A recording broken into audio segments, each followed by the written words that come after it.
I want to look a little bit more carefully at the if statement and the conditions.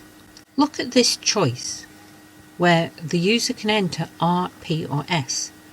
And I'm saying if they chose R, that was a good choice. If they chose S, that was a good choice. If they chose P, that was a good choice.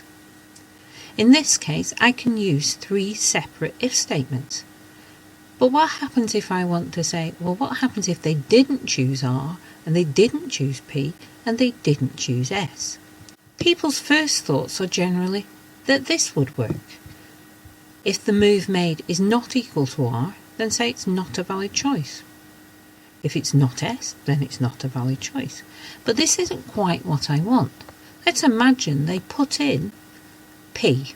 Well, they didn't type in R, so the message would come up saying this is not a valid choice. They didn't type in S, and therefore a message would come up saying this isn't a valid choice. But they did type in P, so this message wouldn't appear.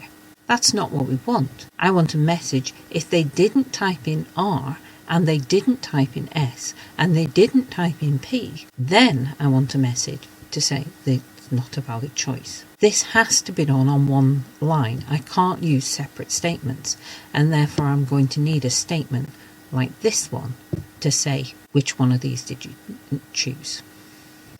Have a look at this example. This example is what we call a nested if statement. Notice at the top I've got, does the computer's choice match the move made?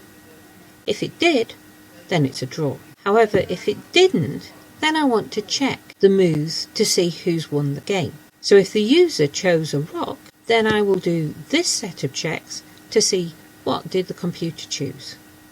So if the user chose rock and the computer chose scissors, then the user lost. However, if the user chose rock and the computer chose paper, then the computer won. The key thing is that it only does this if statement if this if statement was false.